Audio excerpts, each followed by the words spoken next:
What's going on, everybody? Got a special video here. This is actually going to be kind of a video podcast. I want to take a second to promote the fully inflated football podcast. I am going to upload this as a podcast as well, so it's going to be a little awkward if you're listening to this as the podcast. But anyway, go check it out if you enjoy listening to me talk about football. We got a mailbag and all sorts of weekly reactions to news and the games, breaking down everything. So definitely go check that out. All right, this is a video I've been wanting to make for the last couple weeks, and it is kind of going over my quarterback rankings. There's been a lot of movement this year with a lot of different changes. I mean, you got some injury questions with some of the top guys, and Cam Newton, Big Ben.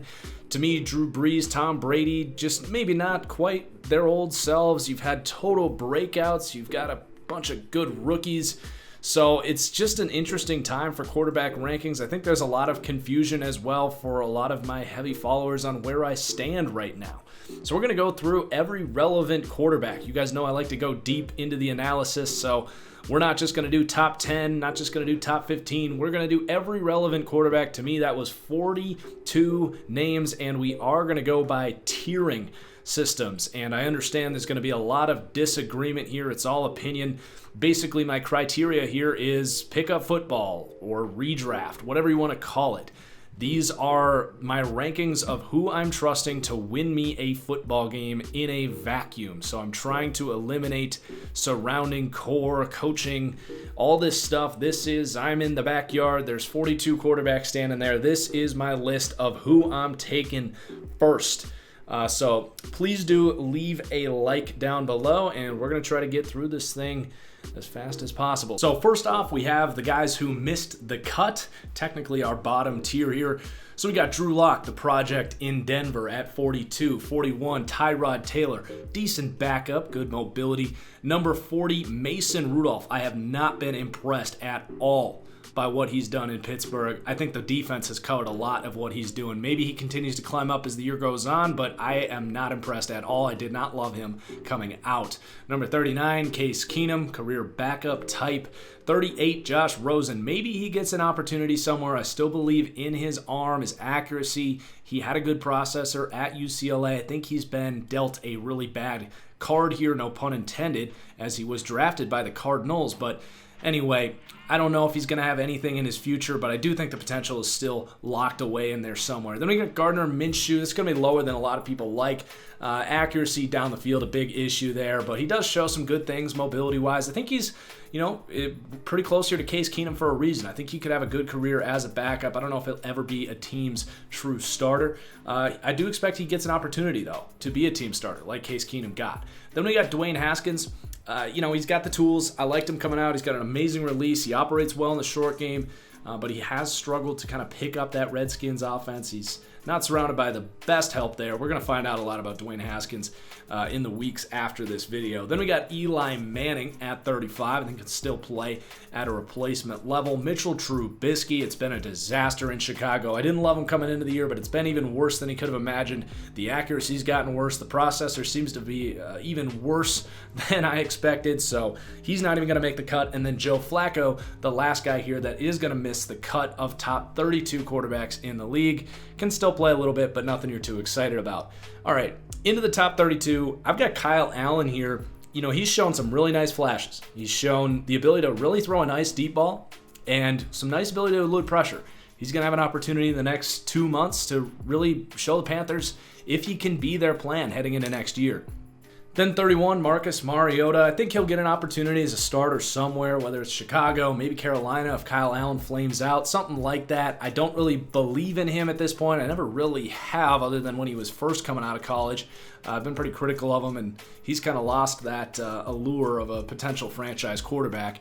Number 30, Teddy Bridgewater. He really impressed with his time with the Saints, especially in those last few starts. He showed more confidence to throw the deep ball. I would love to see him get an opportunity somewhere as a starter, kind of like Ryan Fitzpatrick here at number 29. I don't think you're ever going to see anything crazy from Teddy Bridgewater or even Nick Foles as we extend to the 28th person on this quarterback list. All these guys kind of ideal world, you'd be a really good backup like we've seen from Teddy Bridgewater, but if you're in a dire situation, they can kind of keep your season alive if necessary.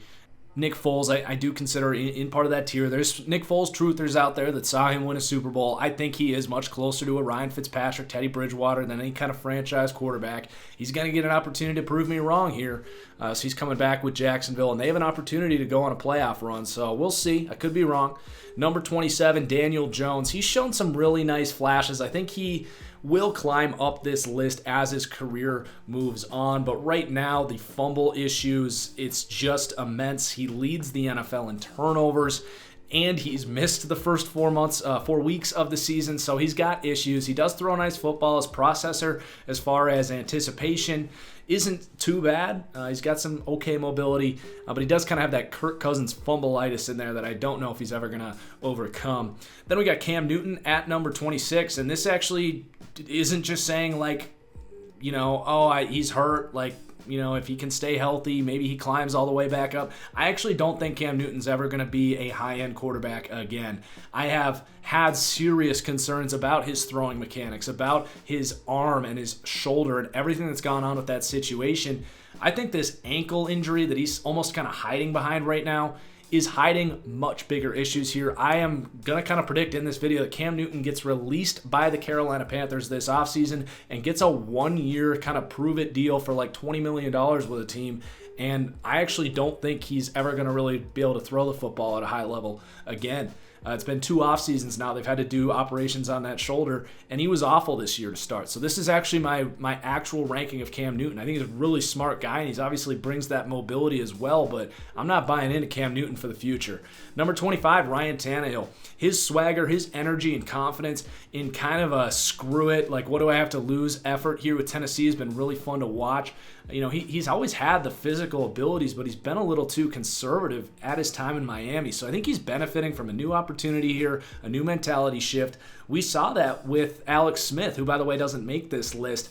Later in his career with Patrick Mahomes there, he knew he was on his way out, so he started getting more aggressive, and all of a sudden, we saw the best version of Alex Smith we've ever seen. So I could see Ryan Tannehill actually turning his career around and having kind of that Andy Dalton-esque, starting caliber career. Then we got Josh Allen at 24, Sam Darnold at 23. These guys are very similar, very tightly knit right now.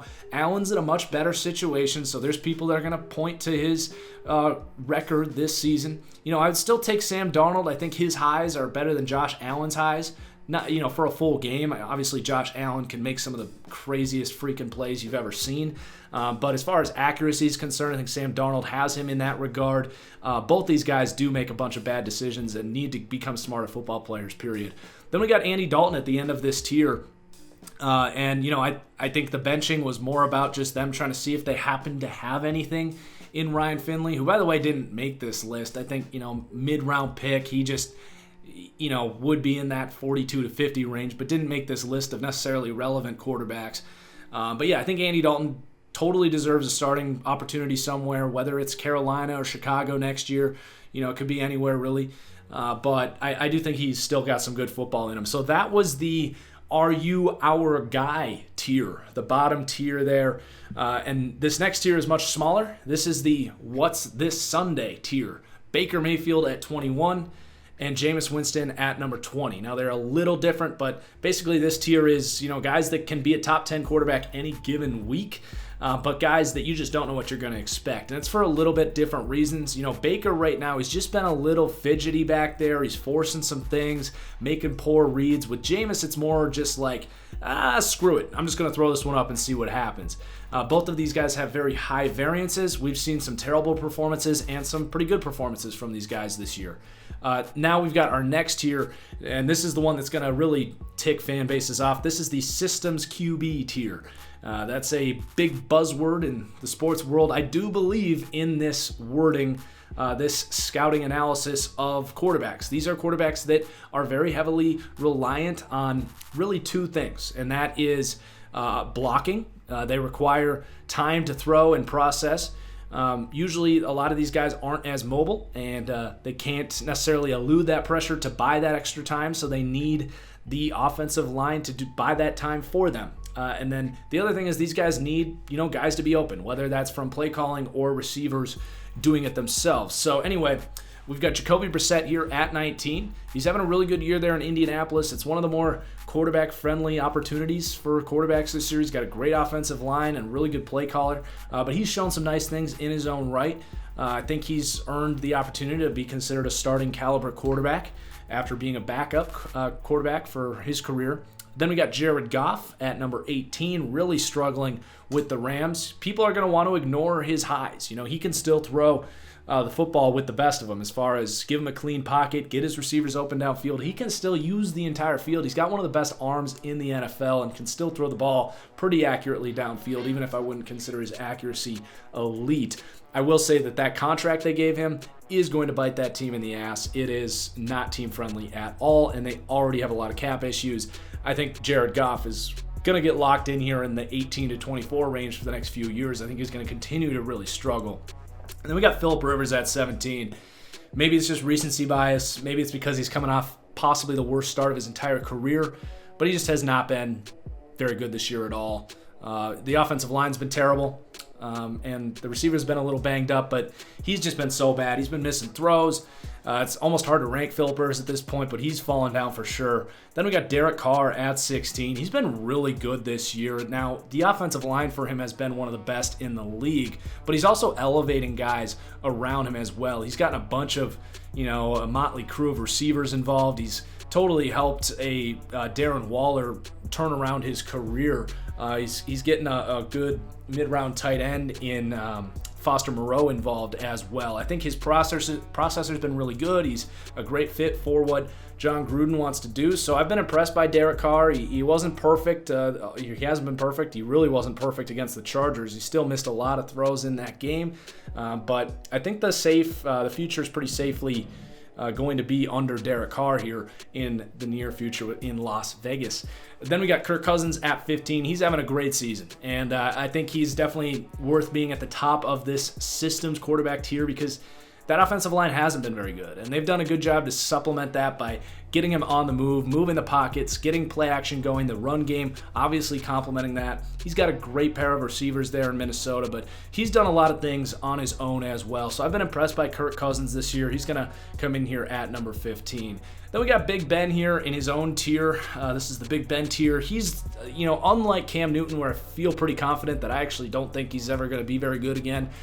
Big Ben, it's a little harder to tell. He's coming off a shoulder or an elbow injury heading into next year. I think he had Tommy John surgery. So obviously mentally he's an elite quarterback. He's got the ability to kind of shrug off tacklers and extend plays inside the pocket. He's been an elite quarterback in years past. We don't necessarily know what we're going to get when he comes back. It's a pretty good situation to come back to, though. I like everything else that's going on in Pittsburgh, so I will not be surprised if we ever call Big Ben a top 10 quarterback again. Now we've got our next tier, and this is just what I call the great tier. These are quarterbacks that have elite traits, but don't have it all put together for me to consider elite quarterbacks. So all these guys have really nice strengths, but also some weaknesses as well. So number 13, Dak Prescott. He's going to come in a little higher than I think a lot of people are going to expect, and that's because he has impressed me this year. He has shown, not just the leadership and the, continuity that we've talked about with Dak, but he's shown much better ability to make the big-time throws, to get out of the pocket, create big plays. A lot of this is the receivers around him have been a lot better, but I actually have been really impressed with Dak's ability to make some big plays. He's still going to miss some throws. He's not the most accurate quarterback. He doesn't have an elite arm, but I really do think what he brings to the table with his mobility, and he's a smart guy. He takes care of the football. He makes smart throws, smart reads in the short, quick passing game. You can do a lot with him in play action. So I think he brings a lot to the table, and I'm willing to put him in this great tier. Number 12, Lamar Jackson. This has been a hot topic with me. Lamar Jackson, I was very critical of him coming into the year. His accuracy, it still is a slight concern for me, but not nearly to the degree that it was heading into the year. We witnessed last year one of the most inaccurate seasons a quarterback's ever had. Granted, it was just half the season, but he's improved his accuracy just enough, whether that's swagger or better improved mechanics or the people around him. For whatever reason, the pass has become enough of a threat here, and I still have been critical that I don't know if he can open up and get into a passing shootout if his defense does happen to break against a Patrick Mahomes or Russell Wilson, or I guess we'll actually see it this weekend against Deshaun Watson. But that said, everything that comes with Lamar Jackson as far as arguably being the best runner of the football in the entire league at any position, paired with the fact that he has become a much more competent thrower. I do think he's got good pocket presence and a pretty good processor. It's not elite by any standards, but he is definitely a quarterback that you can pass the ball with, and pair that with his running ability. You've got elite traits in there, even if he has some pretty big flaws. Number 11, Jimmy Garoppolo, and this is actually lower than I ever thought I was going to be ranking him in this season. I've been very high on him throughout his time in San Francisco, even going back to his few starts in New England. And, especially considering how good things have been around him in San Francisco, I think we've seen more flaws in Jimmy's game than I would have anticipated. The comp for him has always kind of been Tony Romo for me and a lot of people, ironically coming out of the same school. But a guy that is going to make some mistakes. He's going to make some bad reads, some bad throws. He's going to show some elite traits as well, as far as his pocket presence, the ability to extend plays, really nice arm, can be accurate all over the field. So he's got really nice traits in there.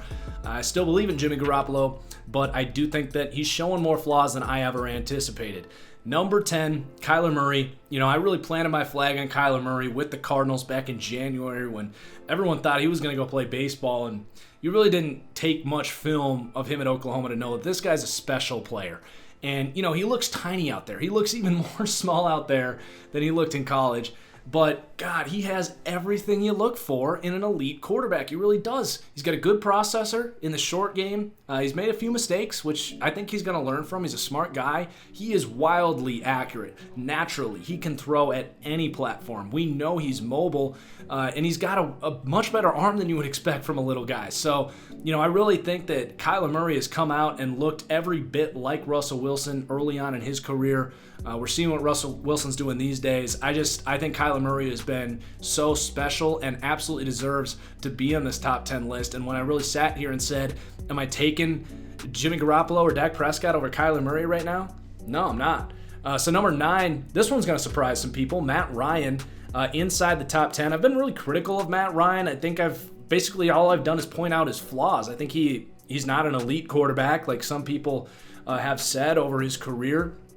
I think his arm strength does bite him sometimes when he tries to throw deeper out routes, when he tries to hit Julio Jones wide open down the field. How many times have we said, oh, Matt, you got to hit that throw? That's kind of the narrative for Matt Ryan is when you need a big moment from him, it just doesn't feel like he brings it as much as some of these other quarterbacks.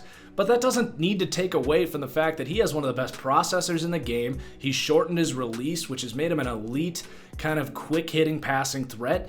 And he's still had a couple really good years here, despite the fact that a lot of his stats have come in garbage time and that his team hasn't won a lot of games. I've actually walked away impressed by Matt Ryan this year. Number 8, Matthew Stafford. He's having an awesome season there in Detroit. They've kind of had to flip it back around because last year they asked him to be more of that game manager. Patricia wanted to play a lot of good defense. Just as hasn't happened there. The defense has stunk, so they've asked Matt Stafford to kind of carry this team a little bit, unfortunately. Literally on his back. It's led to some back injuries, but him and Galladay and Marvin Jones and TJ Hawkinson, they're doing some really special things there in Detroit. He's had some elite games this year, Matthew Stafford. Number 7, Carson Wentz. He is right there with Jimmy Garoppolo as far as not taking the next step that I thought he would this year. He's had some elite games, but he's also had some moments this year where you're left scratching your head. I think he is going to continue to develop. He's still a young guy. He's well ahead of his development than anyone else his age. So I do think that Wentz has had some moments this year, though, where he's locking in on first reads. He's not getting through his process. He's only thrown a few interceptions this year, but basically watching him play, you would think he'd have thrown more. So I still believe in Carson Wentz, but maybe not quite as evolved as I thought he would be at this point this season.